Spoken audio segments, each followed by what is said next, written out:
Bismillahirrahmanirrahim. Assalamualaikum warahmatullahi wabarakatuh. Alhamdulillahilladzi an'amana bi ni'matil iman wal islam. Wassalatu wassalamu ala asyrafil anam sayyidina wa nabiyyina wa habibina wa syafi'ina wa qurrati a'yunina wa maulana Muhammadun sallallahu alaihi wasallam. Subhanaka la ilma lana illa ma 'allamtana innaka antal alimul hakim.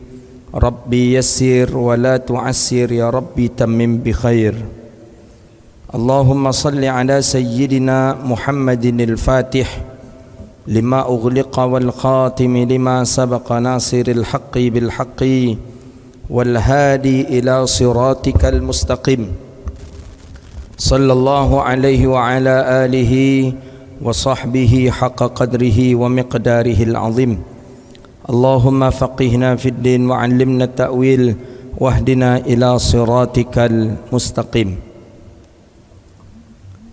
Qala al-imam al-hujjat al-islam Abi Hamid al-Ghazali rahimahullahu ta'ala wa nafa'ana bihi wa bi'ulumihi wa bi'ulumi masyayikhina fid daraini amin. Wa'lam annal a'zamal asbab. Halaman 83. Kitab Muraqqil Ubudiyah halaman 83. Baris yang ke 1 2 3 4 5 6 7 8 dari bawah. Sama. I'lam. Beda ya? Beda. Ambo kitab ambo tertulis dari tahun 926 belum lahir lah. Kakek ambo punya. Enggak kakek dari kakek ayah saya. Ayah saya punya kakek namanya Syekh Abdul Manaf. Syekh Abdul Manaf tu punya ayah namanya Muhammad Zain. Muhammad Zain tu langsung ke Makkah. Beliau termasuk generasi pertama yang membawa tariqah Naqsyabandi ke daerah Sumatera. Syekh Muhammad Zain namanya. Punya anak namanya Abdul Manaf. Abdul Manaf ni kakek ayah saya. Kitab ini punya beliau. Jadi anak banyak punya kitab lama-lama. Dan itu anak paling suka pakai kitab lama daripada kitab baru. Kalau kitab baru tu awak aja yang megangnya baru. Kalau kitab lama setidaknya yang memegangnya itu lah banyak lah kan. Bisa jadi pasti beliau sudah memegangnya. Tentu guru beliau bisa jadi memegang. Harum, wangi. Mungkin karena apa ya? Tapi membukanya harus pelan-pelan. Kalau cepat membukanya patah dia, bukan sobek, patah. Kayaknya kayunya agak banyak. Ini dah banyak patah nih sama ini. Memang patah bukan sobek. Kalau sobek berbunyi dengan kalau patah. Jadi kadang ada yang bagian mana yang kemarin. Kalau agak kasar kita hancur nih. Nah itulah. Maka ana jaga kitab ini nih. Alhamdulillah. Qala dia masih bagian daripada apa maksiat hati kemarin. Wa'lam ketahuilah annal a'zamal asbab bahwa sesungguhnya sebab-sebab kerasnya hati kita. Kerasnya hati, kotornya hati dalam menuntut ilmu. Apa penyebabnya? Kata Imam Al-Ghazali, li ajalil mubahah. Karena kita menuntut ilmu masih ingin terkenal. Jadi kita menuntut ilmu agar kita dikenal orang, bahwa kita nanti orang alim. Wal munafasah, dan ingin berdebat, munakasyah. Munafasah ingin dikagumi orang, ingin dipuji-puji oleh orang. Itu dia.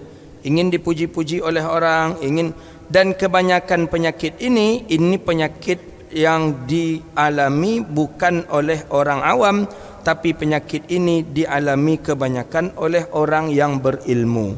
Kalau orang awam tak kan ada dia, karena dia orang awam tu mengaji memang untuk mengalimkan dirinya saja, habis. Dia belajar ingin untuk mendapatkan ridha daripada Allah. Dia belajar agar ingin tahu bagaimana cara mendekatkan diri kepada Allah. Sedangkan kalau orang alim belajar, kebanyakan dia ingin terkenal atau ingin dikagumi oleh orang. Di antaranya Imam Abi Hanifah punya murid namanya Abu Yusuf. Jadi ketika Abi Hanifah pergi berangkat haji, majlis pengajian Abi Hanifah dititipkan kepada Aba Yusuf. Jadi Aba Yusuf lah yang mengajar di majlisnya Imam Abi Hanifah. Ketika Imam Abi Hanifah pulang, majlis Imam Abi Hanifah yang biasanya ramai itu sedikit. Kemana? Orang-orang pergi mengaji kepada Aba Yusuf. Pada Aba Yusuf ni muridnya Imam Abi Hanifah. Jadi dibuatlah pertanyaan oleh Imam Abi Hanifah. Kata Imam Abi Hanifah, cuba tanyakan pertanyaan ini ke Aba Yusuf. Dapat tak oleh Aba Yusuf? Ketika diberikan pertanyaan itu ke Aba Yusuf, langsung Aba Yusuf sadar, pertanyaan ini pasti bukan dari kalian, kata Aba Yusuf. Ini pertanyaan ini pasti bukan dari kalian. Ini pasti yang bertanya ini Imamul A'zam. Imamul A'zam yang dimaksud adalah pasti Imam Abi Hanifah bin Nu'man. Ditutup pengajiannya, balik mengaji kembali ke tempat Imam Abi Hanifah bin Nu'man. Kemudian kata Imam Ghazali, wa huwa muta'arrid lil halak bisabab fanzur ay umurka, maka pikirkanlah, lihatlah urusan-urusan engkau yang lebih penting. Ata'allama kaifiyatal hadr min hadzal muhlikat, dan mesti juga engkau mempelajari daripada penyebab-penyebab kehancurannya dan rusaknya daripada diri engkau. Wa tashtaghilu bi islahi qalbika, dan sibuknya diri engkau untuk memperbaiki hati engkau. Kita sibuk memperbaiki hati kita saja. Wa imaratil akhiratik, dan kita sibuk dengan memikirkan kejayaan kita untuk akhirat. Itu penting itu. Bagaimana hati kita bersih, bagaimana hati kita baik, dan di akhirat pun kita jaya, itu perlu untuk kita pikirkan. Fatatlubu minal ilm, maka tuntutlah daripada ilmu. Ilmu yang apa? Ilmu yang menjauhkan dirimu sebab dari bertambah kesombongan. Maksudnya jangan kita dengan bertambah mengaji bertambah sombong, jangan. Hati-hati. Bertambah mengaji semakin ria, bertambah mengaji semakin hasad, semakin mengaji semakin ujub, sombong, hatta sehingga engkau binasa, engkau hancur bersama orang-orang yang binasa. Jadi orang-orang dulu banyak dia binasa itu karena sombong. Orang-orang dulu banyak habis ilmunya karena ria, seolah-olah dia saja yang alim, orang lain tidak. Hasad penyakit yang berbahaya dalam menuntut ilmu. Orang tak boleh hebat, kita saja yang mestinya. Orang tak boleh juara, kita saja yang mestinya. Kalau ada orang sedikit berlebih daripada kita, langsung kita munculkan fitnah. Ini hati-hati ini. Ini hasad, sombong, hati-hati. Wa hadhil khisal, dan ini tiga perkara minal ummahatil khaba'ithil qulub, ini daripada ibunya kotoran hati. Jadi puncak kotoran hati itu dengan tiga penyakit inilah dia. Walaha maghrisal wahid wa huwa hubbud dunya, dan ketiganya ini bersumber daripada satu sumber. Satu sumber itulah namanya hubbud dunya. Hubbud dunya ini mencintai dunia. Wah, ini agak payah ini. Kita ni hubbud dunya banyak, baju nak yang ancak, rumah yang nak mewah, kendaraan yang mewah, tu hubbud dunya namanya ini. Hubbud dunya. Ya, baju yang nak mahal, baju dengan celana harganya harga-harga jutaan, sendal macam tu juga, jam tangan gitu juga. Itu hubbud dunya. Hubbud dunya wa karahiyatul maut, cinta dunia itu menyebabkan kita susah mati. Hati-hati, jangan begitu cinta terhadap dunia. Sekedarnya saja.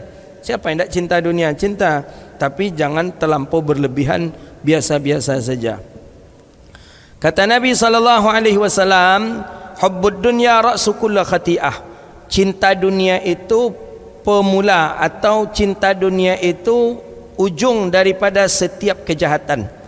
Puncak daripada dosa adalah hubbud dunya. Ketika kita hubbud dunya, maka mulailah kita terbibit daripada dosa. Kita nak bawa tuancak, terpaksa berhutang. Hutang ke bank, riba. Ingin rumah mewah, ingin rumah direnovasi, piti nak sanggup no. Akhirnya minjam hutang kawan, hutang berbunga. Datang ke rentenir, riba, dosa. Apa lagi? Pokoknya hubbud dunya itu daripada puncak daripada segala dosa. Malah Imam Nawawi mengatakan, fa innahu yuqa'u fi syubhat, maka sesungguhnya itu bisa menjatuhkan kepada syubhat. Hubbud dunya ke syubhat. Segalanya kita halalkan. Kemudian kepada yang makruhat, kemudian bisa kepada perkara yang haram, wa iyadzubillah. Wa ma'ahadha, maka karena itulah fad dunya mazra'ah, dunia itu tempat bercocok tanam, kampung yang bercocok tanam, wal akhiratu, dan akhiratlah tempat untuk mengambil hasilnya. Jadi dunia tempat bercocok tanam untuk akhirat. Di dunia kita menanam, memanennya kita di akhirat. Jadi kita hari ini mengaji, duduk di masjid, salat, berzikir, ini menanam. Apa yang kita tanam? Amal saleh. Jadi nanti kapan mengambilnya? Memanennya nanti di akhirat. Begitu kata Imam Al-Ghazali rahimahullah. Biasanya teman-teman membakar bukhur, kini kopi dibakar di kawan-kawan. Keras baunya pas masuk tadi, lezat kali bau kopi. Asal jangan habis nanti, setelah kita ngaji habis nanti. Tinggal uapnya aja lagi. Coba tengok nanti udah mendidih, dia dihidupkan juga listriknya.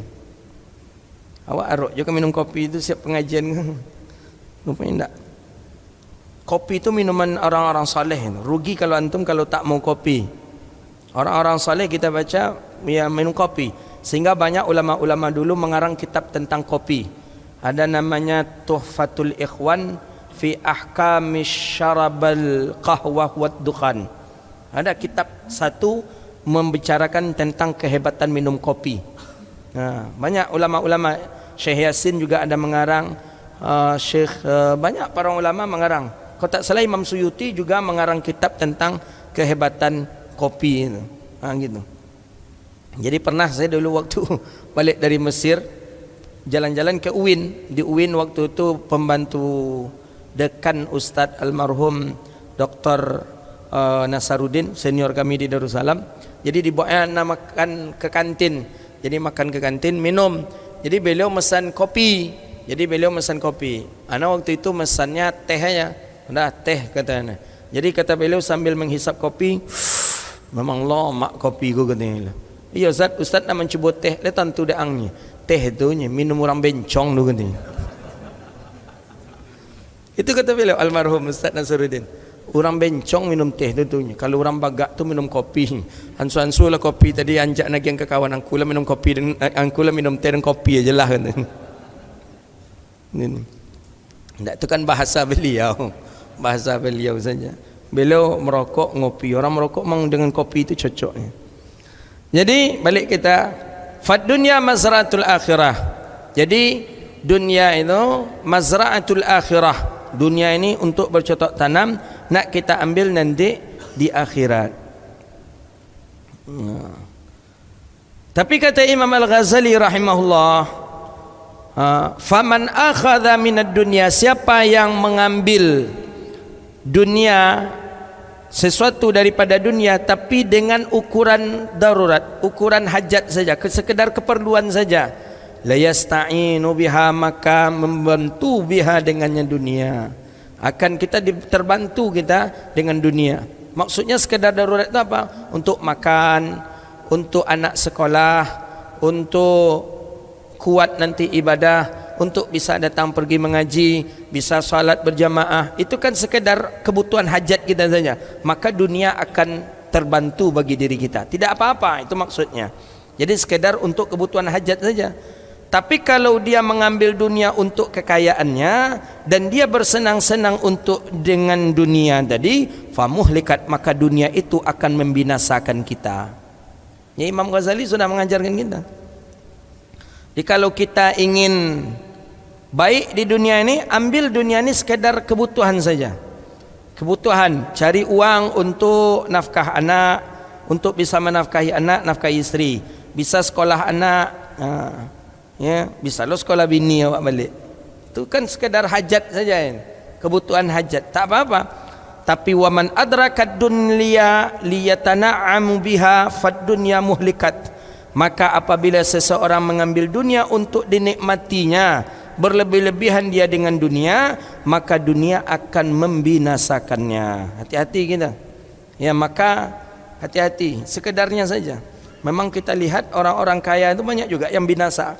Kadang ketika berjalan kita dengan orang-orang kaya langsung ada ucapan yang keluar dari mulutnya. Ustaz, saya tengok tak ada yang Ustaz fikirkan. Padahal banyak yang awak fikirkan itu. Dia pula mengatakan, saya senang melihat Ustaz, tak ada beban sedikit pun katanya. Padahal beban awak kalau dia agen kayaknya tak tolok dia. Cuman inya menganggap kita tak ada beban. Kenapa Pak? Saya walaupun saya banyak, Ustaz, kebun saya luas, sawit saya luas, saya punya SPBU, tapi saya banyak pikiran saya, Ustaz. Apa yang Bapak pikirkan? Saya tak ada anak satu pun yang untuk saya siapkan akan mendoakan saya. Tak ada anak, saya suruh anak sekolah pesantren cabut, saya sekolahkan anak ke luar negeri, belum lagi sampai di sana dia dah balik pulang. Begitu. Jadi tak ada satu pun yang, itu yang saya pikirkan sekarang. Jadi kata saya, cari menantu yang ustaz. Mencari menantu ustaz tu pun payah prosesnya kata ni. Jadi susah, banyak orang yang berpikiran seperti ini. Jadi siapa yang mencari dunia, siapa yang mengambil dunia tapi sekadar untuk hajatnya saja, maka dia selamat. Tapi siapa yang mengambil dunia dan ia menikmati dunia itu terlampau berlebihan, maka dunia akan membinasakannya.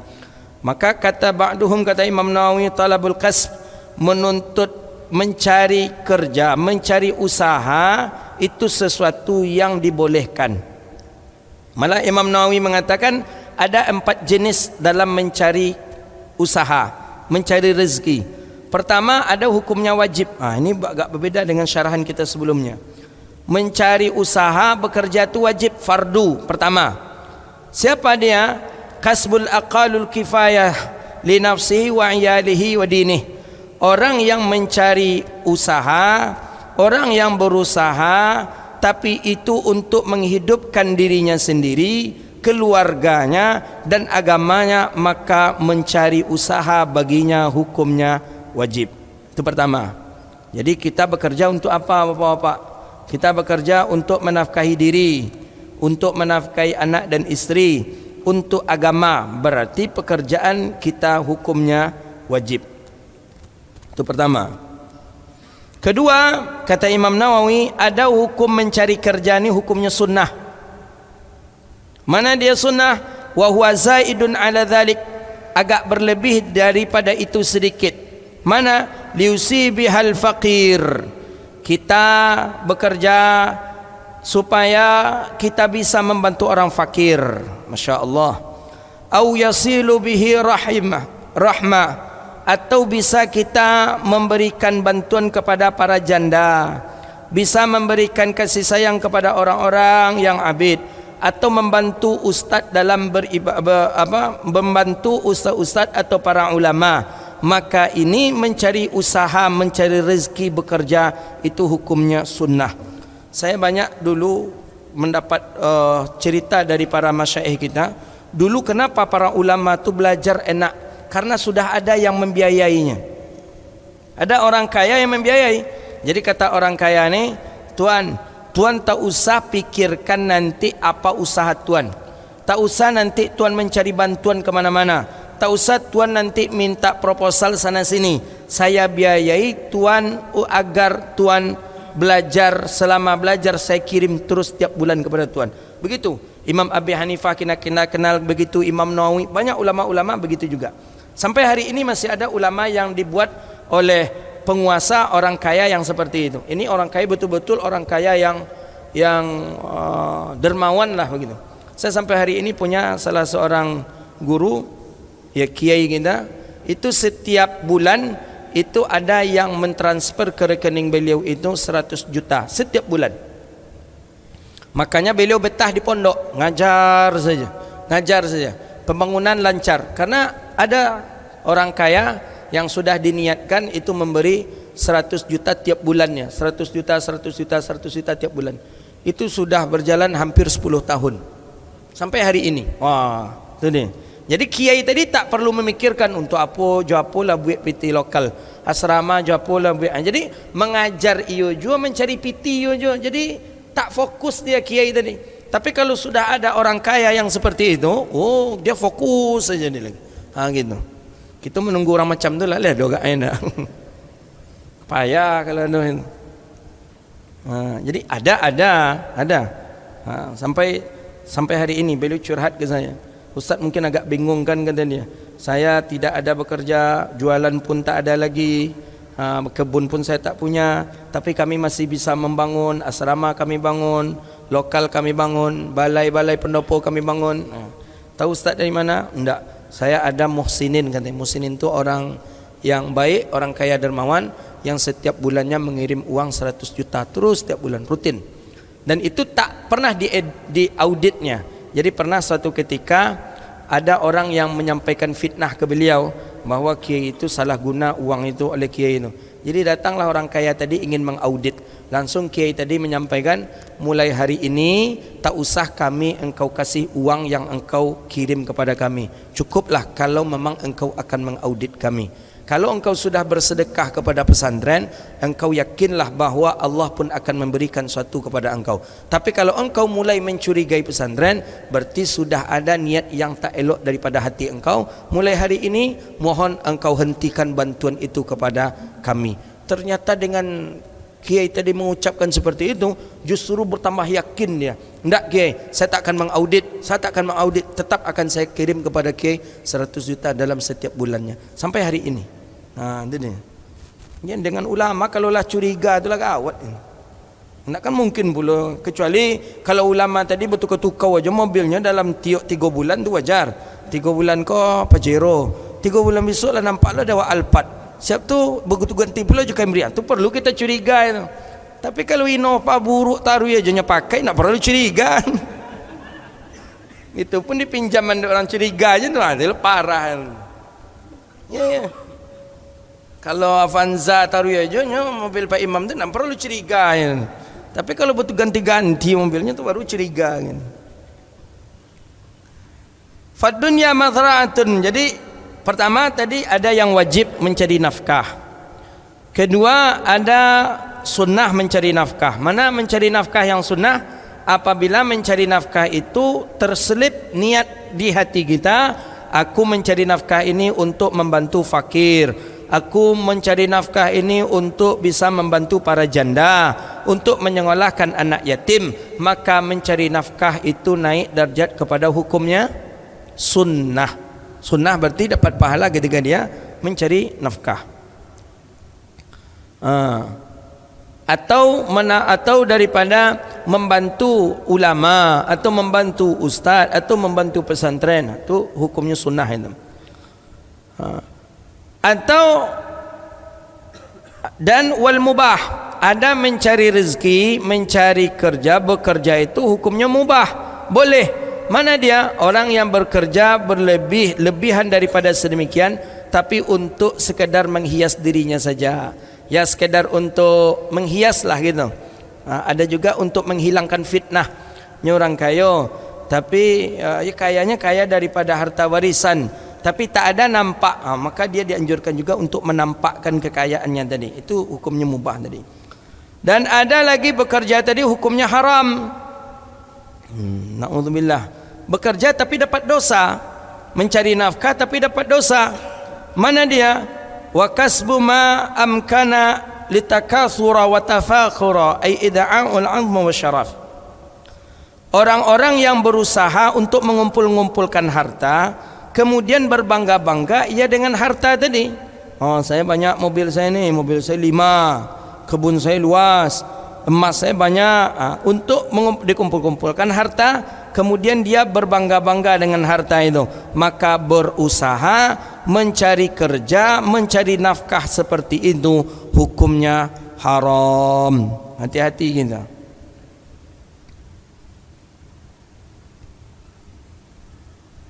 Haram itu. Jadi jangan nak berkumpul-kumpul harta untuk bermegah-megah, hendak. Setidaknya kita mungkin bisa niat yang nomor 2 tadi. Mana yang mencari rezeki, niatlah dengan niat yang nomor 2 tadi. Aku mencari rezeki ini untuk anak, untuk istri, untuk keluarga, dan untuk fakir miskin. Cari fakir miskin. Siapa fakir miskin? Nafkahi fakir miskin. Fama amkana litakatsura wa tafakhura. Dan orang-orang yang mencari rezeki, nafkah karena untuk mengumpulkan harta dan untuk berbangga-bangga dengannya, maka hukumnya haram. Fahadhihi an-nubdhatul yasirah. Inilah daripada sesuatu yang sedikit min zahiril ilmi taqwa, daripada zahir ilmu takwa, dan dianya ilmu takwa itu permulaan hidayah. Fa in jarabat, dan apabila engkau mencoba dengan ini ilmu bidayatul hidayah ini terhadap diri engkau, wa ta'atuka, dan engkau akan mengikuti alaiha, di atasnya, fa alaika, maka hendaklah engkau membiasakan untuk membaca kitab yang bernama Ihya Ulumuddin. Jadi kalau kata Imam Al-Ghazali, kalau ingin lebih mengetahui lagi seperti apa ilmu bidayatul hidayah itu, maka bacalah kitab beliau yang lebih tinggi lagi, nama kitabnya Ihya Ulumuddin. Jadi Imam Ghazali ini punya kitab tasawuf tu ada 3 tingkatan. Untuk dasar namanya Bidayatul Hidayah, pertengahan sedikit namanya Minhajul Abidin, agak tinggi sedikit namanya Ihya Ulumuddin. Itu kitab Imam Ghazali itu. Jadi Imam Ghazali ini memang pakarnya dia. Pakar dalam bidang ilmu mantik, logika, pakar dalam ilmu tauhid. Beliau punya kitab nama dalam ilmu tauhid Al-Iqtisad fil I'tiqad. Beliau punya dalam bidang tasawuf 3 kitab, Bidayatul Hidayah, kemudian Minhajul Abidin, kemudian Ihya Ulumuddin. Beliau juga punya dalam masalah fikih ada Al-Wasit, Al-Wasit, Al-Wajiz. Beliau juga punya dalam kitab mantik Mi'yarul Ulum. Beliau punya dalam bidang untuk pendidikan anak namanya Ayyuhal Walad.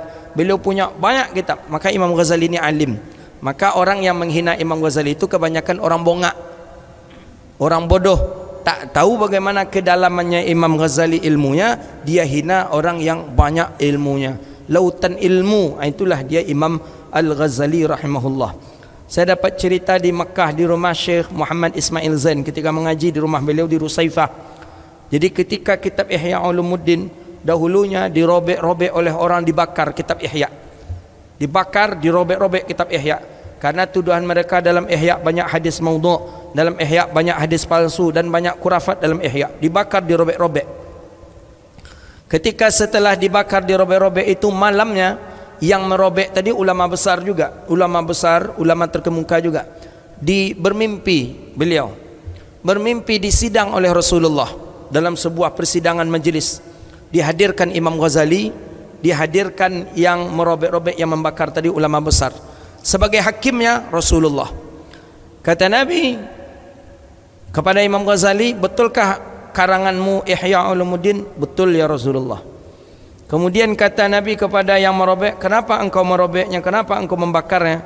Karena di dalamnya ada hadis-hadis palsu, ada hadis-hadis maudhu', dan itu engkau tidak mengucapkannya. Kata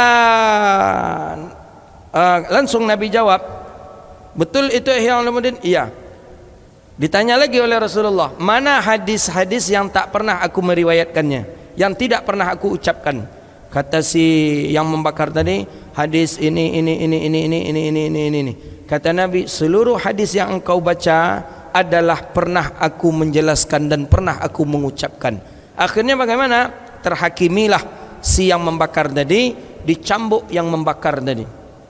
Ini dalam mimpi nih, dicambuk yang membakar kitab Ihya Ulumuddin Imam Ghazali tadi, dicambuk dengan beberapa cambuk di punggungnya. Ketika itu ia bangun dan ditengok punggungnya betul-betul berbekas cambukan tadi. Sakitnya luar biasa sampai memerah dan berdarah punggung dia tadi. Jadi dia bermimpi disidang oleh Rasulullah, tapi hukumannya di alam nyata dikasih oleh Rasulullah sallallahu alaihi wasallam. Langsung dia taubat, dia cari makamnya Imam Ghazali dan ia ziarahi makam Imam Al-Ghazali rahimahullah. Jadi kalau ingin wahabai-wahabai, coba pula buat seperti itu. Kau naknya datang dek malaikat maut, macam-macam kata malaikat maut kan. Coba kalau berani. Kitab Imam Ghazali Ihya Ulumuddin, Masya Allah. Man lam yaqra Ihya falam ahya. Siapa yang tak membaca Ihya maka dia belum hidup. Begitu kata Imam Al-Iraqi. Begitu juga pujian ulama, banyak pujian ulama terhadap kitab Ihya Ulumuddin.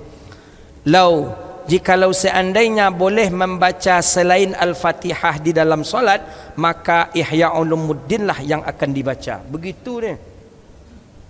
Siapa lagi Nabi yang titip salam kepada Nabi Muhammad untuk Imam Ghazali? Nabi siapa? Nabi Musa, Nabi Isa. yang titip salam kepada Nabi Muhammad, titip salam aku kepada seorang wali. Itulah Imam Hujjatul Islam Abi Hamid Al-Ghazali. Baca pujian-pujian ulama terhadap Imam Al-Ghazali rahimahullah. Kita alhamdulillah masih bisa mempelajari, membaca tulisan daripada Imam Hujjatul Islam Abi Hamid Al-Ghazali. Kata Imam Abi Hasan Asy-Syadzili yang memiliki Hizbul Syadzili, Hizbul Bahar, Imam Asy-Syadzili, kata Imam Syadzili, aku apabila sesuatu yang susah aku untuk mendapatkannya, susah aku untuk mendapatkan itu, aku selalu berdoa dan belum Allah kabulkan, maka aku akan menyebut nama Imam Al-Ghazali di dalam doaku dan berikutnya langsung Allah kabulkan. Jadi antum punya hajat, hajat itu rasanya susah kita untuk mendapatkannya, maka bertawassullah dengan Imam Al-Ghazali. Begitu kata Imam Abi Hasan Asy-Syadzili, sahibul Hizbul Bahar. Begitu. Saya alami, saya coba itu. Susah saya mendapatkannya. Dan kadang tak dikira rasanya kita berhak untuk mendapatkannya. Tak bisa. Saya bermunajat kepada Allah, saya masukkan nama Imam Ghazali di dalam doa itu dan Allah kabulkan. Nah, begitu dia. Coba. Mana antum yang belum punya pendamping hidup, nak laku-laku tu. Cuba baca itu tu. Awak niung ke orang tak niung ke awak.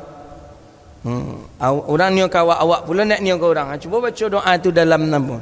Ya Allah, aku bermohon kepada Engkau ya Allah, dengan ilmunya, dengan kealimannya Imam Hujjatul Islam Abi Hamid Ghazali, Hujjatul Islam, aku bermohon berkatnya ya Allah, tolong kabulkan permohonanku ya Allah. Sebutkan permohonan kita. Apa permohonan kita? Permohonan kita lunakkan hati anak si Anu tu ya Allah. Ya, itu dia. InsyaAllah lunak hati. Supaya engkau mengetahui, kata Imam Ghazali, cara sampai kepada batin takwa, cara sampai kepada batin takwa, batin di dalam, zahir takwa di luar.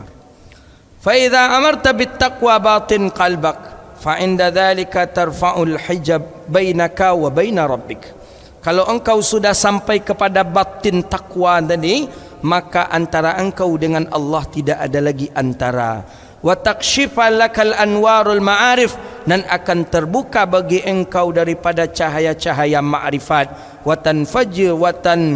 tanfajiru min qalbika, dan akan timbul daripada hati engkau yanabi'ul hikam, daripada bintang-bintangnya hikmah. Itu dia. Jadi kalau sudah sampai batin takwa itu, akan terbuka hijab kita dengan Allah. Apa maksud daripada batin takwa? Di sini disebutkan seperti batin takwa yang ada pada syarah pada matan itu adalah daripada mimma ayyahdura fi qalbi inda kulli ruknin min syartin min syurutin min a'mali salah. Sama dengan salat, rukun-rukun salat.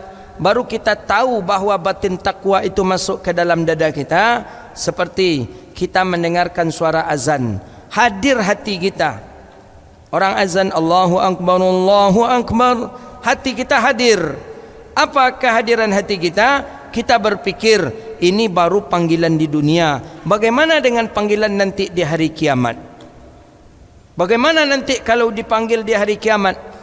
Apakah kita masih sempat lagi untuk mencuci tangan? Masih sempat lagikah kita untuk membasuh wajah? Masih sempat lagikah kita untuk memakai pakaian yang bagus, pakaian yang baru? Kalau kiranya tak sanggup lagi, maka selagi ada panggilan itu di dunia, cepat-cepat datangkan panggilan itu. Begitu dia. Dan ketika kita menutup aurat, begitu juga. Ketahuilah bahawa makna daripada menutup aurat itu adalah menutupi bagian daripada yang buruk-buruk daripada badan kita, menutupi aib daripada badan kita. Maka begitu pula lah batin takwa. Batin takwa menutupi aurat, menutupi daripada segala aib-aib yang ada pada dirinya. Kita punya aib di diri kita, ada aib, buruk sekali aib kita. Maka aib yang ada di diri kita ni untung tak berbaun. Kalau berbaun, orang pun tak sanggup duduk di dekat kita, saking busuknya daripada aib diri kita. Kita ni masing-masing kita ni punya aib.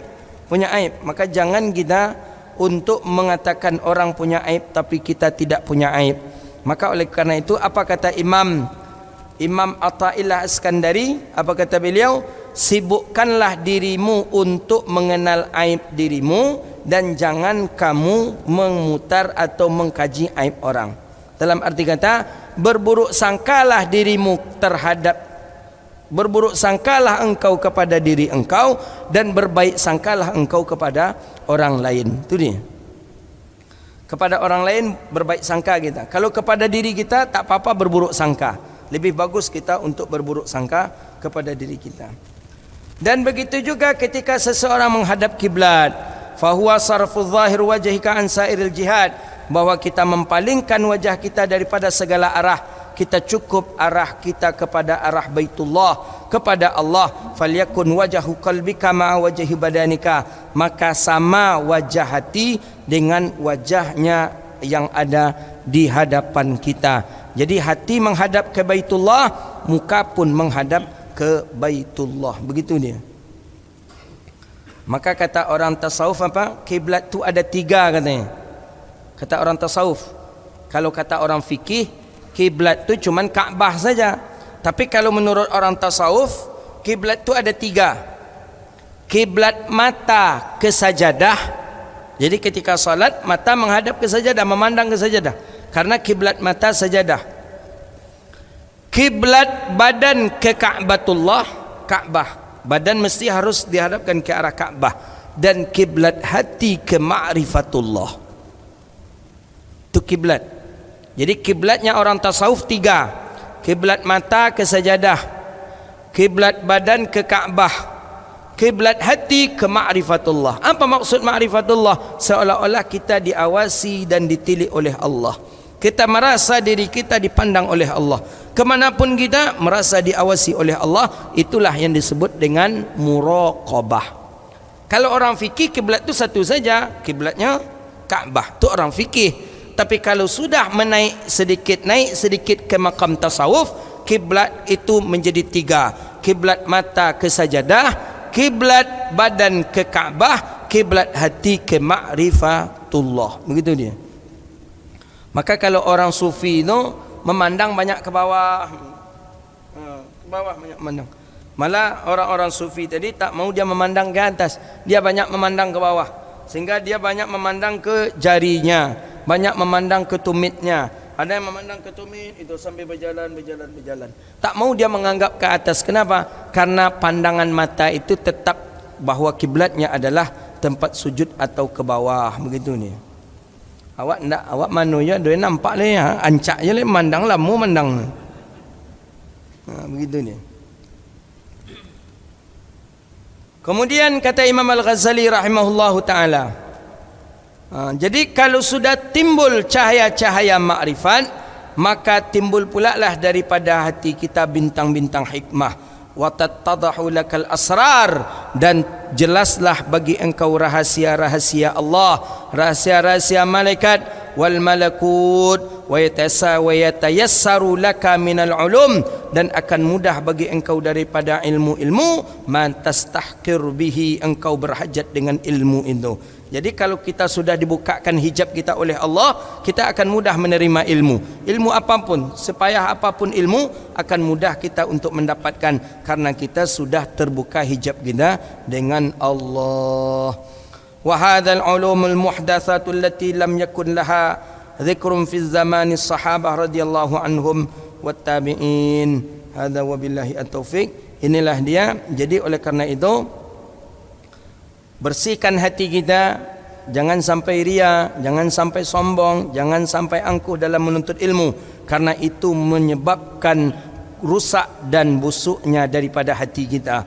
Kemudian penyakit rusaknya hati itu disebabkan karena cinta kepada dunia, bahwa cinta dunia itu adalah puncak daripada segala dosa. Maka ambillah dunia itu dengan sekedar ukurannya saja, maka kita akan terbantu dengan dunia. Tapi kalau dunia kita ambil untuk melebihi daripada kebutuhan hajat kita, maka kita akan sengsara hidup di dunia. Untuk mencari nafkah, ada mencari nafkah itu dihukum dengan wajib, sebagaimana orang-orang mencari nafkah karena untuk menghidupkan anak dan istrinya, maka itu bagi dirinya hukumnya wajib. Dan ada hukum mencari nafkah itu sunnah apabila ia melebihkan untuk fakir miskin dan anak yatim serta orang alim. Dan ada mencari rezeki itu hukumnya mubah apabila dia sekedar ingin bermegah atau berhias dengannya, atau sampai kepada hukum mencari rezeki itu haram apabila dia sudah mengumpulkan harta dan dia ingin membangga-banggakan dengan harta yang ia kumpulkan. Dan apabila seseorang itu sudah selamat daripada beberapa penyakit tadi, maka ia akan sampai kepada taqwa qulub, taqwal batin, takwa daripada dalam. Orang yang sudah sampai ke takwa bagian daripada batin, maka akan terbuka rahasia-rahasianya dengan Allah dan dia akan mudah untuk berhubungan dengan Allah. Itulah kesimpulan kajian kita pada hari ini, insya-Allah. Mudah-mudahan bermanfaat. Hadza wabillahi taufik. Ada pertanyaan silakan. Kalau ada. Tidak ada. Mencari nafkah tadi sudah. Kita yang mencari nafkah kita, termasuk mencari nafkah wajib atau sunnah? Wajib. Maka kalau ingin sunnah mencari nafkah kita, lebihkan nafkah itu untuk fakir miskin. Lebihkan nafkah itu untuk fakir miskin, untuk anak yatim, lebihkan nafkah kita. Atau lebihkan nafkah kita juga untuk majlis ilmu, untuk ulama, lebihkan itu. Maka itu akan bisa membantu kita kepada kemaslahatan dengan Allah Jalla Jalaluh. Tak ada pertanyaan? Silakan. Hah? Apa itu?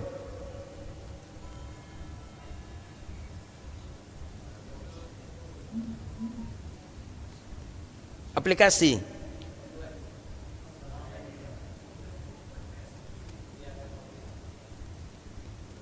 Kalau kita baca pendapat ulama salaf, kemarin kita sampai hari ini kami masih mengaji dalam setiap Kamis subuh tu kitab Bulughul Maram. Kitab Bulughul Maram min Adillatil Ahkam yang disarah oleh Imam Muhajirin, namanya Misbahuz Zulam. Misbahuz Zulam syarah Bulughul Maram. Ulama hampir seluruhnya berpendapat hukumnya haram. Karena jual beli bi' ma'dum. Bi' ma'dum barang yang tidak nampak, barang yang dikejahili, maka ulama lebih banyak menghukum kepada hukum haram. Tapi ternyata keran itu dibuka oleh ulama kontemporer.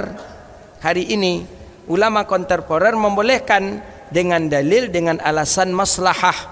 Ada maslahah, ada kemudahan. Kita di sini barang ada di Surabaya, dikirim dari Surabaya. Malah kini ada COD pula lagi.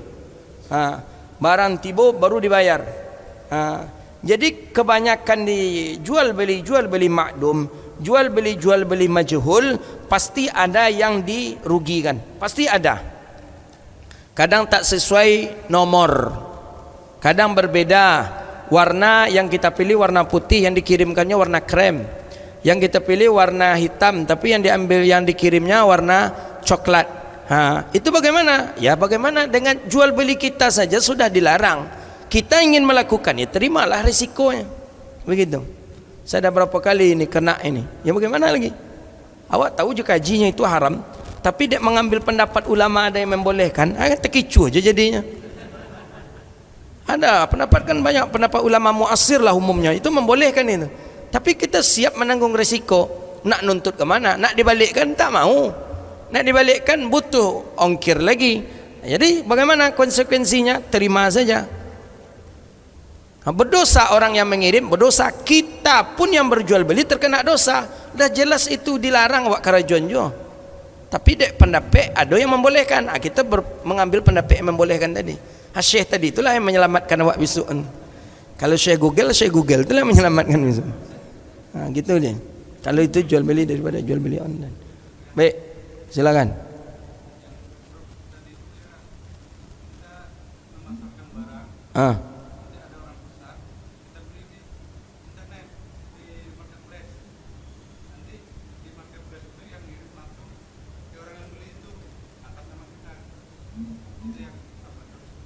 Oh gitu. Kemarin waktu ngaji di Bulughul Maram apa katanya? Boleh enggak? Kalau seperti itu, ya orang tadi menerima orang yang membeli memesan ke kita, kita membelikan. Jadi kita mengambil untung daripada jual beli ini kan.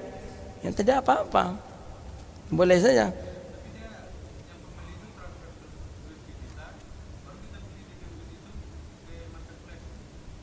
Oh gitu. Jadi tidak memakai uang kita langsung, berarti uang pembeli, uang penjual itu yang kita jadikan untuk berjual beli gitu. Untungnya langsung kita mengambilnya. Ada nanti hadis dalam Bulughul Maram dalam masalah itu. Kemarin baru tentang masalah urbat ya. Kemarin itu urbat. Itu jual beli yang memakai uang DP di awal. Itu dilarang oleh Rasulullah. Urbat namanya. Ya kata salah urbat tu. Nah Rasulullah SAW al-urbat. Nabi melarang seorang jual beli daripada jual beli yang memakai DP. Syaratnya kalau tak jadi maka DP hangus. Itu jual beli di sana, jual beli hukumnya haram. Atau jual beli dengan memakai calo katanya. Itu dalam hadis Bulughul Maram. Belum selesai kami mengkajinya kemarin. Jadi seperti contoh seseorang yang membeli rumah, kemudian dia mengambil untung daripada itu. Ada hadisnya kemarin. Jadi dia mengambil untung daripada itu, dia kenakan kedua belahnya. Jadi dia ambil juga daripada si penjual, dia ambil juga daripada si pembeli untungnya. Padahal dia sekedar calo saja, mencarikan orang untuk menjualnya saja. Itu ada kemarin itu dalam kitab Bulughul Maram. Jadi boleh dia menerima ujrah upah, boleh, tapi daripada siapa? Daripada si penjual. Jadi kata penjual, engkau carikanlah orang pembeli rumah saya ini, nanti saya kasih engkau dapat fee-nya sekian. Itu boleh. Tapi ketika terjadinya transaksi nanti, ke penjual dia ambil, ke pembeli pun juga dia ambil, itu baru hukumnya haram, tak boleh. Kami sedang mengkaji bab tentang jual beli itu dalam kitab Bulughul Maram. Sudah sampai kepada hadis tentang urbat itu kemarin. Baik, ada yang lain silakan. Silakan. Assalamualaikum warahmatullahi wabarakatuh.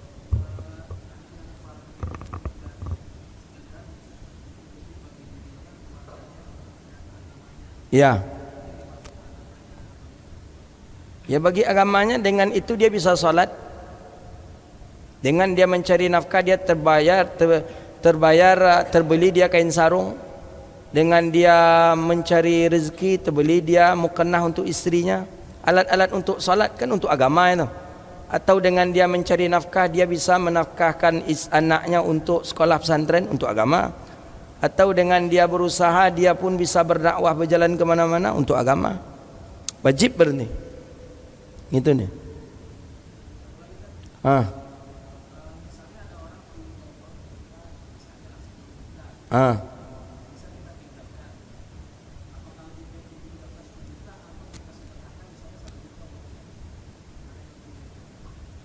Tak dapat saya, kalau yang saya tahu saya itu lama juga kan.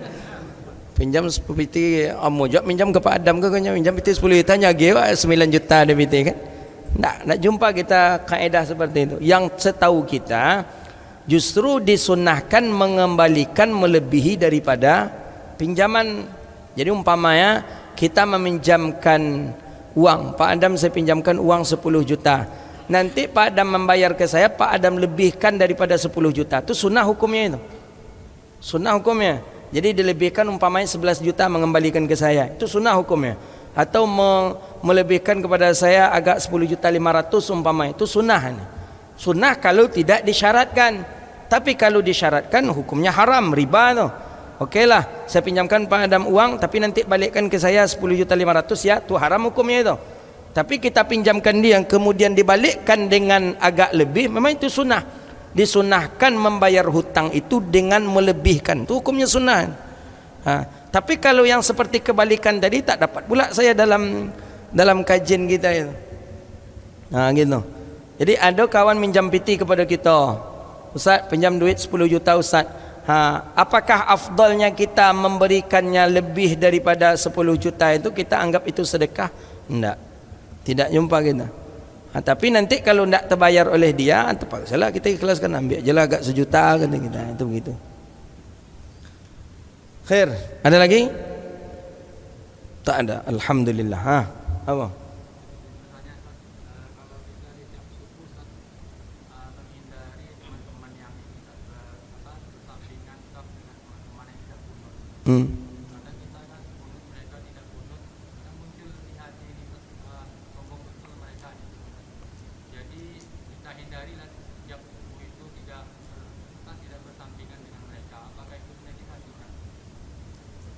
Iyalah, termasuklah karena rusak hati kita dengan dia. Dia tak berkunut, kita di sampingnya, kita hindari daripada dia. Tujuan kita menghindar daripada dia tadi kan kekhawatiran kita nanti rusak pula hati kita dengan dia.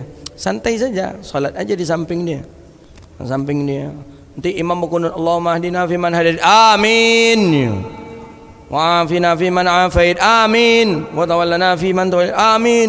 Macam tu. Memang Wahabi ini heran juga gitu. Imam membaca kunut nak diaminkannya.